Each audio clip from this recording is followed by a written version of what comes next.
Welcome back to SUTV News. Sorry, that was your line. I know. Sean Gallagher joins us with sports. Hi, Sean. Hey, Sean. Hi, guys. How are you? Doing well. How about you? Pretty well. Well, we were off last week for a certain amount of time, but the Shippensburg sport teams were working through the holiday. They sure were. Well, to start off, with the conclusion of the fall sports season, athletes at Shippensburg were recognized for their accomplishments. 8 Red Raider football players were recognized with all-conference honors. Defenseman Mark Smith, Cody Fleming, and Tyree Kershaw were named to the first team. Danon Green, Jake Metz, and Brian Silver received second-team honors. Offensively, halfback Mike Frenette and guard Chris Restino made the second team. Yesterday, Fleming was selected to the Division II Region 1 second team. The junior linebacker has 19.5 tackles for a loss in his career and is only 15 away from tying coach Mark Macheski's old record. It seems that Neely Spence is making headlines on a daily basis, and for a good reason. Spence has 4 straight individual PSAC titles. She represented the U.S. in the Pan American Games last month, and for those accomplishments, she has received another one, an honor that is not found on the cross-country course. According to the governor's office, Spence was appointed to the Shippensburg University Council of Trustees as a student member this week, a very prestigious honor for any student. Wonderful news to hear. Sean Gallagher joins us right now to discuss more about Joe Paterno's firing and Graham Spaniers from Penn State amid the child sex abuse allegations. Sean, just in a few sentences, can you update us on what's going on? Well, as you know, Joe Paterno was fired last night by the trustees around 10 p.m. And mostly this week we've seen the athletic director and vice president from Penn State. They both have turned themselves in. They are both being charged with perjury. As we know, Jeff Sandusky is being charged with sexual assault of what is now said to be currently 9 people who have come forward saying they were victims of Sandusky. When they were children, and it was Jerry Sandusky. I'm sorry. That's okay. No problem. But no, Jerry Sandusky was charged with 9 counts, as you say, of child sex abuse while he was working at Penn State. And tell me how this all came to light within the last couple of weeks, or last week. Well, what happened was on Saturday it was revealed by one of the victims' mothers that Jerry Sandusky, her son had been sexually assaulted by him. But the one story that really came to light was back in 2002, while Jerry Sandusky was retired from coaching, but he was still allowed around the facilities, had an office, full access to the facility. And Sandusky also had an organization called the Second Mile, which helped underprivileged, troubled kids just trying to make a better life for themselves. But it was Mike McQuarrie, who is now the wide receiver coach. He was a GA at the time, 28 years old, witnessed a terrible act in the showers at the facility. And what he did was, at first he went to his father, and then he goes to Joe Paterno the next day and reports it. Now Paterno waits another day, and then he goes to the athletic director, Curley.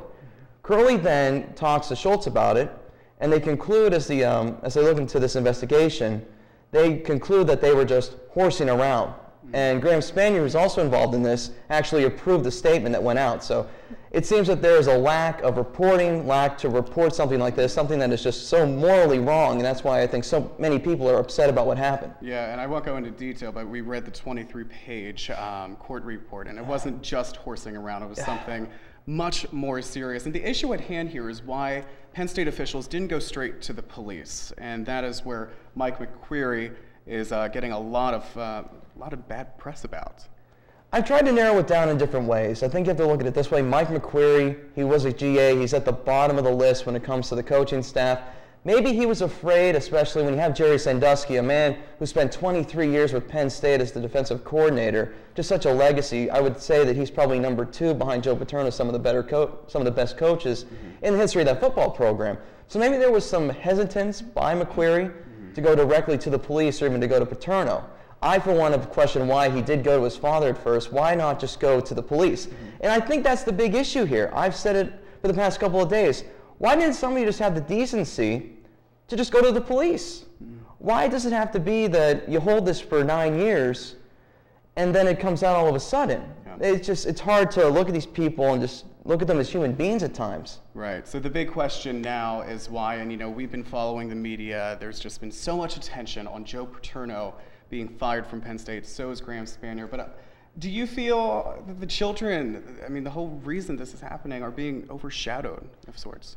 They are being overshadowed. It's by both the students, the alumni, and the media. I feel at times that the media did bypass the victims in this case, because I've talked about it. You look at the way people reacted last night in Happy Valley when it came to the riots. It just seemed like it was more about feeling bad for Joe Paterno, but in the end, it's about the victims. We need to look at these people because they've been so horribly violated. Their lives have been altered, changed for the worse. Right. And we're too busy focused on a game on Saturday against Nebraska, and we should be looking at the victims of this case. That's where it really comes down to. I think that's one reason why you also saw Paterno get fired. Right.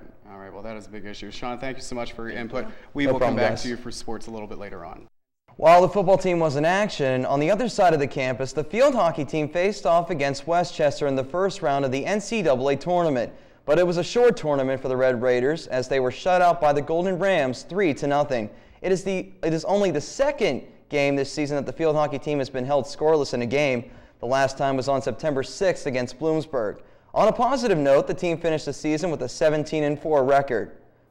Before you head over to Seth Grove Stadium for the football game on Saturday, make sure to stop by Haggis Fieldhouse. The women's volleyball team faces off against Alderson Broadus at 11 a.m.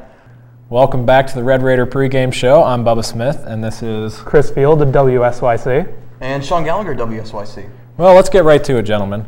This is Coach Mack's first game at home as the Red Raider head coach. He's been assistant for a couple years. What do you think the differences are between Coach Mack and Coach Reese's strategy? Look at Rocky Reese, a well-respected winning coach here for over 2 decades. And as Chris mentioned, Rocky Reese is well known for the wing tee offense where you have a lot of running and then you throw the ball deep. With Coach Mack, you have more of a multiple offense where we definitely got to see it against Shepherd. I mean, it kind of blew us away at first because you would see a lot of short passes to the sideline, then they'd run a couple of plays, and they look very productive too, very quick-paced offense. Sean, who do you have big names coming out today?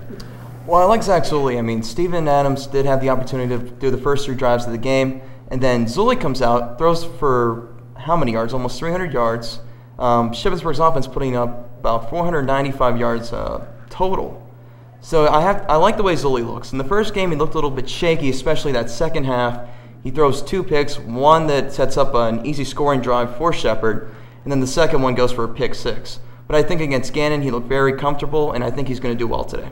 Awesome. Okay. Well, maybe some lesser-known names, maybe some underclassmen. Do you think there are going to be any surprises today? On the defensive line, made Gannon's offense, just gave him headaches last Saturday.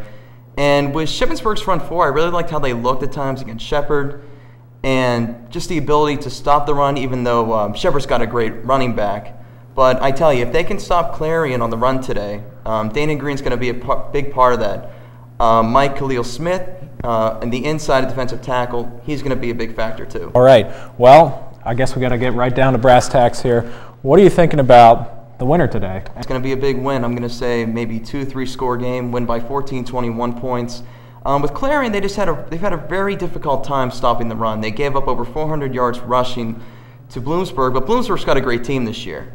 But if Shippensburg's offense can be as good as it was against Gannon, and at times, especially in that first half against Shepherd, this one shouldn't even be close. Okay, so you're saying the same thing.